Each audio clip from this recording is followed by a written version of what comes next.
He's a gutty basketball player, and he is trying to remake himself in more ways than one, not just on the basketball court. He's got a lot of things to prove, and I feel for the young man, you know? I feel for him, and I'm happy for him in this moment. Derrick motherfucking Rose.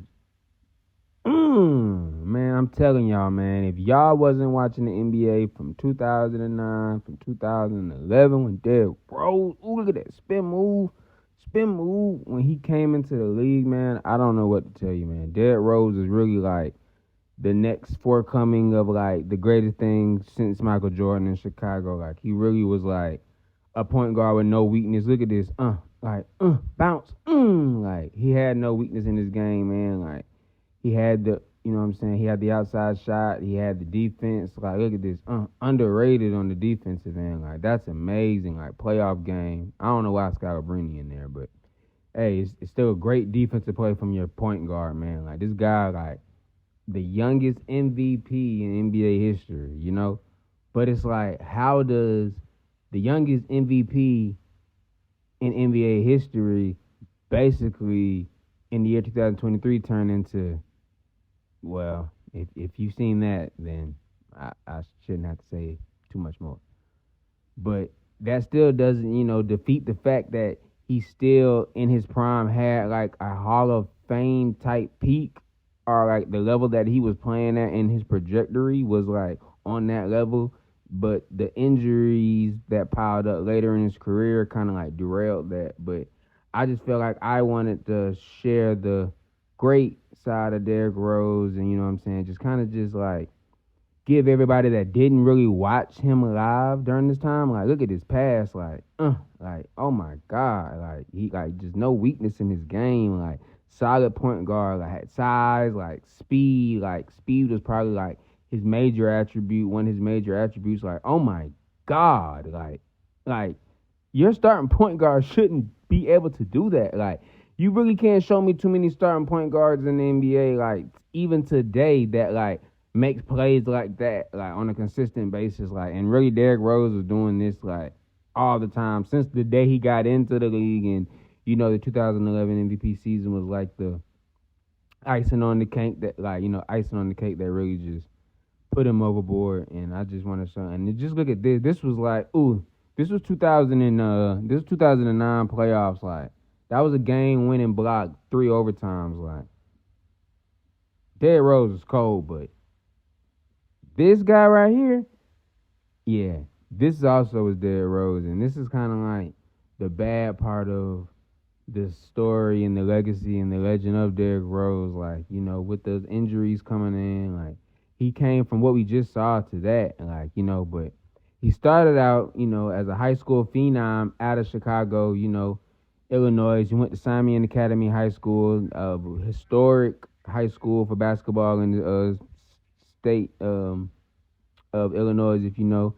This is also a clip from the high school championship basketball game. Of course, he won Mr. Basketball that year. He also played against Eric Gordon, was in a high school All-American game with James Harden, Blake Griffin, Kevin Love, too, also this same year. So it was amazing. So, you know, and after he did that, he went to Memphis, you know, John Calipari, right before he went to the Kentucky, like, the freshman one-and-done era. Like, a lot of people forget that, like, especially not the diehard college basketball fans that don't know. Like, Derrick Rose, 1 year, like, was kind of like, yeah, like, that one-and-done that kind of, like, went, like, a little, like, people kind of forget a little bit, and like he went all the way with this team too as a freshman, even though he did lose though. Like, a lot of people kind of like don't talk about that. He did lose, but forget that. Mario Chalmers, you know what I'm saying? You got that. He still went number 1 overall. Came in the league just a monster, just doing things that like point guards are just not supposed to do, and he's doing it consistently. Like, every play I remember watching the ticker, and Derrick Rose is on the highlight making a play. You know, so and just like. He always just had, like, oh, I remember this one. This was like a mean step back. I know people love James Harden step back, but, like, Derrick Rose's step back in his prime has to be towards the top. But and I swear people don't talk about it enough. Like, that step back was mean. You know what I'm saying? On this right here, oh, man, I'm going to have to let the real audio play. Yes, and it counts.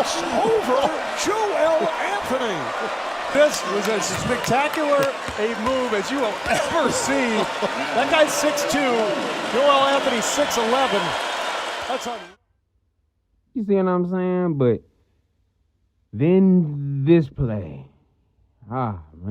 It's like if you love Derrick Rose, this play you've seen it a million times. I know I hate showing and putting in the video, but it's just like this was like the play that like really did everything, and once that kind of got started, it just really just never stopped going, you know. And then you could see the first ACL and then the second ACL, and this was an article also written by ESPN basically saying, to sum it up, that with all the injuries piling up on his body and how like everything with his life has just coming in, he just couldn't just focus on basketball, and he was honestly considering retiring. Like literally like 5 years from 2011, 2017, literally 2016, 2017, he was ready to call it quits. Just the youngest MVP ever, making shots like that, half court, 5 years ago, and now he's saying he doesn't want to play basketball anymore. Like, I'm Hall of Fame trajectory. Like, he's only played 3 years. Hall of Fame trajectory. 5 years later, he's saying he wants to call it quits. And now, like, you know what I'm saying? And I can understand, you know what I'm saying? I can honestly understand why. Because if you look at the stats and the numbers after that MVP season, it's like it was like hard to watch, man. As a basketball fan, man, you just really just felt bad for the man. Like you wanted Derrick Rose to be like Derrick Rose so bad, and then like it's like every time he got out there, he just proved us like it might just not be, it might not ever come back. Like, you know what I'm saying? But when just like plays like that, like it's hard to forget that, because it's like we've watched so many years of basketball, and it's like it's not too many players that came in the league playing the point guard position doing what Derrick Rose was doing, and he was winning too. Like, it wasn't that he was, you know, on the Kings or the Pistons doing this and with, you know, with the 10th seed and the 11th seed. No, like he had the Bulls contending every year when he stepped in. It's only right I end the video like this. You and your career high 50 points.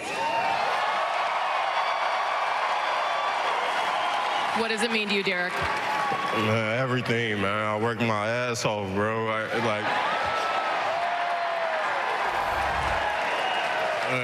I wouldn't have did this for the franchise, the organization, the fans, everybody, man. I wouldn't be able to play the way I play, man.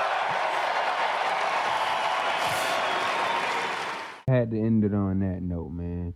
You know this the new channel, man, Barbecue Chicken, man. Thank you for watching, man. Hey, if you like football, NBA, college football content videos like this, subscribe to the newest channel, man. We about to take YouTube by storm, man. Let's do it, man. Young, checking it.